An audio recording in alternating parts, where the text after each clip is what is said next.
60 के बाद शरीर अचानक कमजोर नहीं होता, वह धीरे धीरे टूटता है और आपको पता भी नहीं चलता कि असली नुकसान कब शुरू हुआ। सबसे खतरनाक बात यह है कि जो कमजोरी आप आज महसूस कर रहे हैं उसकी शुरुआत कई साल पहले हो चुकी होती है। और अगर आज आपने इन छुपी वजहों को नहीं समझा तो आने वाले 2-3 साल में यह कमजोरी आपके चलने, उठने और संतुलन तक को छीन सकती है। पहली छुपी वजह है प्रोटीन की लगातार कमी। ये कमी दिखती नहीं, लेकिन शरीर को अंदर से खोखला करती रहती है। आप रोज खाना खा रहे हैं, पेट भर रहा है, लेकिन मांसपेशियों को जो असली ईंधन चाहिए वह नहीं मिल रहा। यही वजह है कि धीरे धीरे शरीर कमजोर पड़ने लगता है और आपको लगता है कि यह सिर्फ उम्र का असर है। असल में उम्र के साथ शरीर की प्रोटीन को उपयोग करने की क्षमता कम हो जाती है। इसका मतलब यह है कि पहले जितना प्रोटीन लेते थे अब उतना काफी नहीं है। अगर इस समय आपने अपनी डाइट को नहीं बदला तो मांसपेशियां तेजी से गलने लगती हैं। यही स्थिति सार्कोपीनिया कहलाती है, जिसमें शरीर अपनी ताकत और संतुलन दोनों खोने लगता है। इसका सबसे बड़ा खतरा यह है कि यह धीरे धीरे आपकी आजादी छीन लेता है। पहले आप खुद से उठते बैठते थे, अब सहारा लेना पड़ता है। पहले आप बाजार तक आराम से चलते थे, अब कुछ कदम चलना भी भारी लगता है। यही बदलाव आगे चलकर गिरने और चोट लगने का कारण बनता है। समाधान सीधा है, लेकिन उसे अपनाना जरूरी है। हर दिन के भोजन में प्रोटीन को प्राथमिकता दें। सुबह से रात तक हर प्लेट में प्रोटीन होना चाहिए। दाल, पनीर, चना, सोयाबीन, मूंगफली, दही या अंडा जो उपलब्ध हो उसे नियमित रूप से लें। साथ ही प्रोटीन को दिन भर में बांटकर लें ताकि शरीर उसे बेहतर तरीके से इस्तेमाल कर सके। अगर आज आपने इस एक बदलाव को नहीं किया तो आने वाले समय में आपकी ताकत धीरे धीरे खत्म होती जाएगी और आपको पता भी नहीं चलेगा कि कब शरीर ने जवाब देना शुरू कर दिया। दूसरी छुपी वजह है विटामिन डी की खतरनाक कमी। यह कमी धीरे धीरे शरीर को अंदर से कमजोर करती है, लेकिन शुरुआत में कोई बड़ा संकेत नहीं देती। आप सोचते हैं कि सब ठीक है, लेकिन अंदर ही अंदर आपकी हड्डियां और मांसपेशियां अपनी ताकत खो रही होती हैं। यही कारण है कि कई बुजुर्ग अचानक गिर जाते हैं बिना किसी बड़ी वजह के। विटामिन डी सिर्फ हड्डियों को मजबूत करने वाला तत्व नहीं है, यह मांसपेशियों की ताकत, संतुलन और नसों के सही काम करने के लिए भी जरूरी है। जब इसकी कमी होती है तो मांसपेशियां सही तरीके से सिकुड़ और फैल नहीं पाती। इससे शरीर का संतुलन बिगड़ता है और गिरने का खतरा कई गुना बढ़ जाता है। समस्या यह है कि आजकल ज्यादातर बुजुर्ग धूप से दूर रहते हैं। सुबह की धूप, जो शरीर के लिए सबसे जरूरी होती है, वह मिल ही नहीं पाती। घर के अंदर रहना सुरक्षित लगता है, लेकिन यही आदत शरीर को कमजोर बना रही है। भारतीय अध्ययनों में पाया गया है कि विटामिन डी की कमी वाले लोगों में हड्डियों के फ्रैक्चर और मांसपेशियों की कमजोरी का खतरा काफी ज्यादा होता है। इसका असर धीरे धीरे दिखता है। पहले हल्की कमजोरी, फिर चलने में अस्थिरता और फिर गिरने की घटनाएं बढ़ने लगती हैं। एक बार गिरने के बाद शरीर का आत्मविश्वास भी टूट जाता है और यही चीज आगे और कमजोरी को जन्म देती है। समाधान बहुत सरल है, लेकिन उसे नजरअंदाज किया जाता है। रोज सुबह 15 से 20 मिनट धूप लें। हाथ, पैर और चेहरा खुला रखें ताकि शरीर प्राकृतिक रूप से विटामिन डी बना सके। अगर कमजोरी ज्यादा है तो डॉक्टर से जांच कराएं और जरूरत पड़ने पर सप्लीमेंट लें। अगर आपने इस कमी को समय रहते ठीक नहीं किया तो यह चुपचाप आपकी ताकत, संतुलन और आत्मनिर्भरता तीनों को छीन सकती है। तीसरी वजह है लंबे समय तक बैठना। यह आदत इतनी सामान्य हो चुकी है कि लोग इसे समस्या मानते ही नहीं, लेकिन यही सबसे खामोश दुश्मन है जो शरीर की ताकत को धीरे धीरे खत्म करता है। आप सोचते हैं कि आप आराम कर रहे हैं, लेकिन असल में आपका शरीर निष्क्रिय होकर कमजोर हो रहा है। जब आप लंबे समय तक बैठे रहते हैं तो पैरों की मांसपेशियां लगभग काम करना बंद कर देती हैं। खून का बहाव धीमा पड़ जाता है, जिससे ऑक्सीजन और पोषण मांसपेशियों तक सही मात्रा में नहीं पहुंच पाता। यही कारण है कि समय के साथ मांसपेशियां सिकुड़ने लगती हैं और उनकी ताकत घटती जाती है। कई शोध यह दिखाते हैं कि लगातार बैठना उम्रदराज लोगों में मांसपेशियों के क्षय को तेज कर देता है। इसका असर धीरे धीरे दिखता है। पहले पैरों में भारीपन महसूस होता है, फिर सूजन आने लगती है।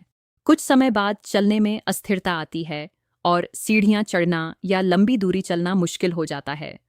सबसे खतरनाक स्थिति तब होती है जब शरीर संतुलन खोने लगता है और गिरने का खतरा बढ़ जाता है। समाधान बहुत सरल है, लेकिन उसे नियमित बनाना जरूरी है। हर एक घंटे में कम से कम 5 मिनट के लिए उठें और चलें। दिन में 20 से 30 मिनट की वॉक को अपनी दिनचर्या का हिस्सा बनाएं। इसके साथ एक आसान अभ्यास करें, एड़ी और पंजे को ऊपर नीचे करना। इसे दिन में 3 बार 20 बार करें। यह छोटे कदम आपके खून के बहाव को बढ़ाते हैं और मांसपेशियों को सक्रिय रखते हैं। अगर आज आपने बैठने की इस आदत को नहीं बदला तो यही आराम धीरे धीरे आपकी ताकत और चलने की क्षमता दोनों छीन सकता है। चौथी वजह है बार बार पेनकिलर लेना। यह आदत शुरुआत में राहत देती है, लेकिन धीरे धीरे शरीर को अंदर से कमजोर कर देती है। घुटनों में हल्का दर्द हुआ, तुरंत गोली। कमर में खिंचाव हुआ, फिर गोली। धीरे धीरे यह एक आदत बन जाती है और शरीर बिना समझे दवाओं पर निर्भर होने लगता है। समस्या यह है कि ये दवाएं दर्द को खत्म नहीं करती, सिर्फ उसे दबा देती हैं। असली कारण, जैसे मांसपेशियों की कमजोरी, सूजन या नसों पर दबाव, वहीं का वहीं बना रहता है। आप बाहर से ठीक महसूस करते हैं, लेकिन अंदर नुकसान बढ़ता रहता है। यही वजह है कि कुछ समय बाद वही दर्द और ज्यादा बढ़कर वापस आता है। लंबे समय तक दर्द निवारक दवाओं का इस्तेमाल किडनी और लीवर पर दबाव डालता है। कई मेडिकल रिपोर्ट्स में यह पाया गया है कि लगातार पेनकिलर लेने से शरीर की प्राकृतिक रिकवरी क्षमता भी कमजोर हो जाती है। मांसपेशियां खुद को ठीक करने के बजाय और कमजोर होती जाती हैं। इसका असर धीरे धीरे दिखता है। पहले दर्द छुप जाता है, फिर बार बार वापस आता है और फिर शरीर की ताकत कम होने लगती है। अंत में स्थिति ऐसी हो सकती है कि बिना दवा के रोजमर्रा का काम करना भी मुश्किल हो जाए। समाधान ये है कि दर्द को समझें, उसे दबाएं नहीं। अगर दर्द बार बार हो रहा है तो उसके पीछे की वजह जानना जरूरी है। फिजियोथेरेपी, हल्की स्ट्रेचिंग और नियमित एक्सरसाइज को अपनाएं। साथ ही अपने भोजन में प्रोटीन और जरूरी पोषक तत्व बढ़ाएं ताकि मांसपेशियां मजबूत बन सकें। अगर आज आपने सिर्फ दर्द को दबाना बंद नहीं किया तो कल वही दर्द आपकी ताकत और स्वतंत्रता दोनों छीन सकता है। अब पांचवी वजह, जो बहुत लोग नजरअंदाज करते हैं। पांचवी वजह है पानी और जरूरी मिनरल्स की कमी। ये कमी धीरे धीरे शरीर को सुखा देती है, लेकिन आपको इसका एहसास तब होता है जब कमजोरी बढ़ चुकी होती है। उम्र बढ़ने के साथ प्यास का संकेत कम हो जाता है, इसलिए बुजुर्ग अक्सर जरूरत से कम पानी पीते हैं। लेकिन शरीर की अंदरूनी जरूरत उतनी ही रहती है और यहीं से समस्या शुरू होती है। जब शरीर में पानी की कमी होती है तो खून गाढ़ा होने लगता है। इसका सीधा असर यह होता है कि ऑक्सीजन और पोषण मांसपेशियों तक सही मात्रा में नहीं पहुंच पाते। इससे मांसपेशियां थकने लगती हैं, उनमें जकड़न आती है और धीरे धीरे उनकी ताकत कम होने लगती है। इसके साथ एक और छुपी हुई समस्या जुड़ी होती है, मिनरल्स की कमी। मैग्नीशियम, पोटेशियम और विटामिन B12 जैसे पोषक तत्व नसों और मांसपेशियों के लिए बेहद जरूरी होते हैं। जब इनकी कमी होती है तो शरीर संकेत देना शुरू करता है। पैरों में ऐंठन, रात में खिंचाव, हाथ पैरों में झंझनाहट या सुन्नपन, ये सभी उसी के संकेत हैं। कई मेडिकल स्टडीज ये दिखाती हैं कि इलेक्ट्रोलाइट असंतुलन बुजुर्गों में मांसपेशियों की कमजोरी और थकान का बड़ा कारण है। लेकिन लोग इसे सामान्य समझकर नजरअंदाज कर देते हैं और यही सबसे बड़ी गलती बन जाती है। समाधान बहुत सरल है, लेकिन नियमितता जरूरी है। दिन भर थोड़ा थोड़ा पानी पीते रहें। एक साथ ज्यादा पानी पीने के बजाय हर घंटे कुछ घूंट लें। अपनी डाइट में हरी सब्जियां, केला, नारियल पानी, बीज और दालें शामिल करें ताकि शरीर को जरूरी मिनरल्स मिलते रहें। अगर आज आपने इस कमी को नहीं सुधारा तो यह धीरे धीरे आपकी मांसपेशियों को अंदर से कमजोर कर देगी और आपको पता भी नहीं चलेगा कि ताकत कब खत्म होने लगी। छठी वजह है शरीर की जांच को नजरअंदाज करना। बहुत से बुजुर्ग तब तक डॉक्टर के पास नहीं जाते जब तक समस्या गंभीर न हो जाए। लेकिन कमजोरी अचानक नहीं आती, यह धीरे धीरे बढ़ती है। अगर समय पर जांच नहीं कराई तो vitamin D, B12, sugar, thyroid जैसी समस्याएं चुपचाप शरीर को नुकसान पहुंचाती रहती हैं। भारतीय स्वास्थ्य संस्थानों के अनुसार नियमित जांच से कई गंभीर समस्याओं को शुरुआती चरण में पकड़ा जा सकता है। समाधान यह है कि हर 6 महीने में बेसिक जांच जरूर कराएं। विटामिन D, B12, शुगर और थायराइड की जांच को नजरअंदाज न करें। अब सवाल यह है कि अगर आपने इन 6 गलतियों को समझ लिया तो आगे क्या करें। पहली चीज, अपनी थाली को ठीक करें। हर दिन प्रोटीन, हरी सब्जियां और फल शामिल करें। दूसरी चीज, अपने शरीर को चलाएं। रोजाना हल्की एक्सरसाइज, स्ट्रेचिंग और वॉक को आदत बनाएं। तीसरी चीज, धूप लें। यह एक ऐसी दवा है जो मुफ्त है लेकिन सबसे ज्यादा असरदार है।